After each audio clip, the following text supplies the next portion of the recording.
Hey, welcome back to another video, everybody. So I hope everybody had a fantastic Christmas seasons, and I hope your Christmas day was amazing. I hope you got some gifts you liked, and I hope you got to spend time with your family, done whatever it is you wanted to do.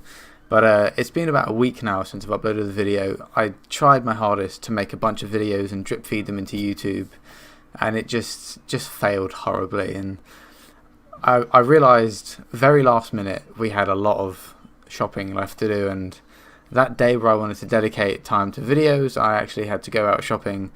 But I'm here now. I'm gonna be back to my schedule. We're uploading daily, if not every other day.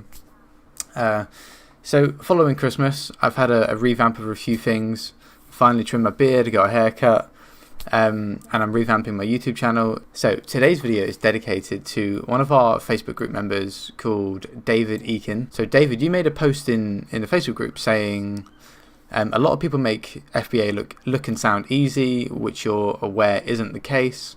So could I elaborate on some of the pains you may experience if you're thinking about going into Amazon? Yeah, let's do that. So in this video, I've got 5 points that people don't tend to talk about because people are trying to sell you something, but you know, this is real information that I give you guys, and it's no BS, no filter, no fluff. So these are 5 reasons that may make your Amazon journey a bit more difficult than perhaps you'd anticipated. But before we get into the video, I want you guys to check out my new YouTube intro. If you like the intro, smash the like button because I think it's really cool.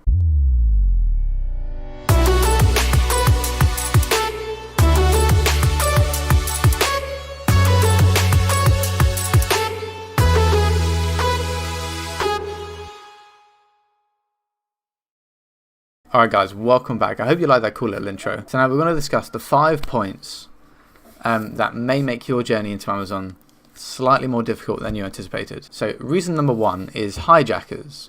There is some information out there about that, but a lot of people don't talk about this prior to getting into Amazon. They wait until you get to Amazon and then they tell you how to deal with it. Whereas I'm going to tell you this may happen before you get into Amazon. So what is a hijacker? A hijacker is essentially someone that comes on your listing and sells your product for all the hard work you've done. You've created your product, you shipped it to Amazon. Someone comes, creates a listing on your listing and sells your item. The problem with hijackers is that I see 2 main problems with hijackers, and that is they are taking business away from you. They are all extremely poor customer service. So taking business away from you is obviously a bad thing, but the implication of taking business away from you is that they now have the opportunity to handle their customers in a way that they see fit, and that might not be up to the standards that you would be. So not only are they essentially stealing business from you, but they're also potentially giving your brand a bad name. So if you want, I will make a separate video on how to deal with hijackers. You know, you have cease and desist letters, or you know, you can go the Amazon policy route, and there's a lot of different things you can do. But hijackers, quite frankly, are a pain in the ass. I'm very fortunate to have never had to deal with one, but I know a lot of people that have had to deal with them, and some of them are quite persistent and stubborn. And once they find a good listing they think they can latch onto, they will latch on for dear life. So it's just something to be aware of. Hijackers, they can make your business very difficult by either stealing your business or by giving your brand a very bad reputation. So point number 2, Amazon are obviously charged, despite the fact that it's your FBA business, you're running it through Amazon. So if Amazon don't exist, you don't have a business model.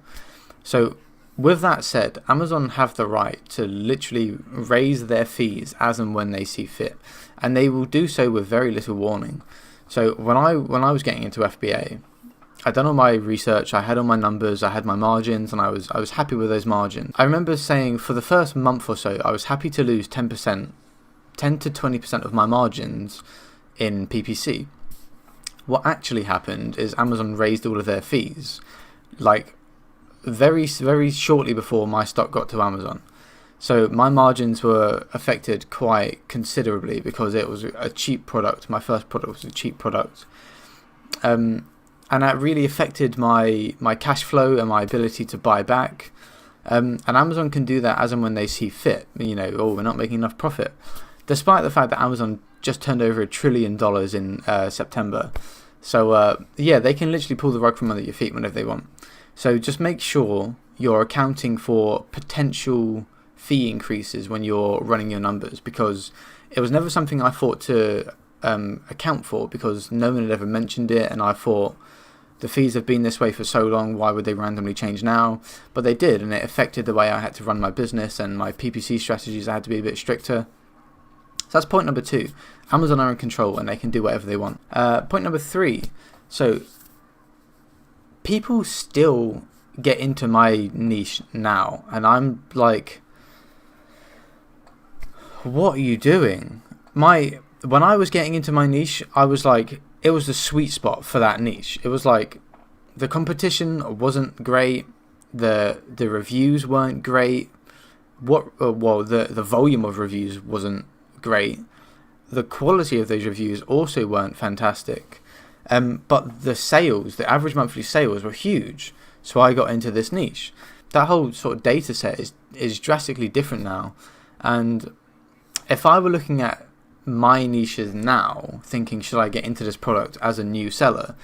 I would say absolutely not. Yet people still get into these niches. And what that means for sellers like me that are established on perhaps page 1 is they can run PPC and be on page 1, just like that. So it doesn't matter if they're a new seller. What that means is if 10 new sellers get into my niche, if all 10 of those sellers sell just one product today, that's 10 sales that have been taken away from me. And that can damage your business quite a lot. And it happens all the time. People just seem to jump into Amazon without doing any research. And those people will fail, absolutely. But what they're doing in the meantime before they fail is they're draining business from other people. So you need to be able to sustain yourself while that is happening. So that was point number 3, is that it's oversaturated with, for a lack of a better or less offensive word, sort of idiotic sellers that just jump on, sell all of their stock and then realise they've messed up. And in that meantime, they've taken away quite a lot of business from. So on the back of that, point number 4 is when that happens, when there are so many sellers selling the same or a similar product, it becomes this race to the bottom. And what I mean by that is that when there's so much to choose from, we struggle to see logic between why one product is better than the other. So what people tend to do is just drop their prices. So you just end up selling whatever is cheapest. So that can affect your business quite badly as well. So let's say you're selling a product for $20 and suddenly there's 30 people all selling the same product. The only reason you're going to make a sale is if you drop from $20 down to $16, $17. But then what happens is that everyone else drops it down to that. So you have to drop it down to a point where you're either breaking even or you're just in the profit. So whoever's comfortable going the lowest is going to end up making the sale, unless you've really made a good job of differentiating yourself, which isn't always the case. So that would be sort of a tip on the back of that, is just to make sure that your product is differentiated in such a way that even new sellers aren't jumping on board immediately with your same idea. Because even if your niche becomes saturated, at least your product is going to be different enough to still stand out. And then point number 5, nobody seems to talk about this a lot, and I don't know why. And when I mean nobody, I literally, like, the only video I've seen on this is one I made at the start of my channel. But it's worth repeating because I have a slightly bigger audience now. And it's an important message and people need to hear it. So point number 5 is GDPR. It doesn't affect you if you live outside of Europe. But if you do live inside of Europe, you need to pay attention to GDPR. Because GDPR is General Data Protection Regulation. Something like that. What that basically means is that you'll see everywhere now, anywhere you go online in Europe, you'll see when you open a website, you have to give consent to that website to take your data, to take your cookies, to take your email address. You have to say, yes, I agree to you having my data. What that means for Amazon is that it's considerably harder for people living in Europe to get reviews. Because yes, Amazon now send a review request on your behalf, but that's not good enough. So the way people get reviews is by making their own email sequences and autoresponders, and you sort of send 2 to 3 emails per customer per sale. What that means, if you are under GDPR, the regulation basically states you can't contact them to ask for a review or feedback because you've not got their consent to do so. The problem there is that how do you contact them in the first place to ask for their email address? I'm not sure if Amazon have this covered in their terms of service, so a bit more research is needed. But the way I see it is that you basically need to redirect your customers to a landing page in order to gain their consent to get their email address, and then you can start emailing them. But prior to that, I really don't know if Amazon have included, or they've made a deal with GDPR where you as a seller are protected through Amazon and then you can just email them anyway. So that's quite a big one. GDPR have a lot of power and they have a lot of say, and they can shut businesses down. They have done and they will continue to do so if you are violating their practices. So that's it. 5 problems you may encounter when you're selling on Amazon FBA. Just bear them in mind. It doesn't mean that Amazon's dead or that you can't be successful on Amazon, because you can. People that say that are just woe is me, and they have that state of mind that self-fulfilling prophecies. I talked about it before. If you say you can't, then you're not going to end up. But if you go into Amazon and you say, I'm aware of these potential hazards and these struggles, but I'm willing to fight it, these are the people that are going to succeed, because if you've told yourself you're going to do something, you set yourself a goal, there's no reason why you can't achieve it. In any walk of life, no matter what you're doing, there's going to be an obstacle. So it's just up to you how you handle that obstacle. But anyway, enough rambling.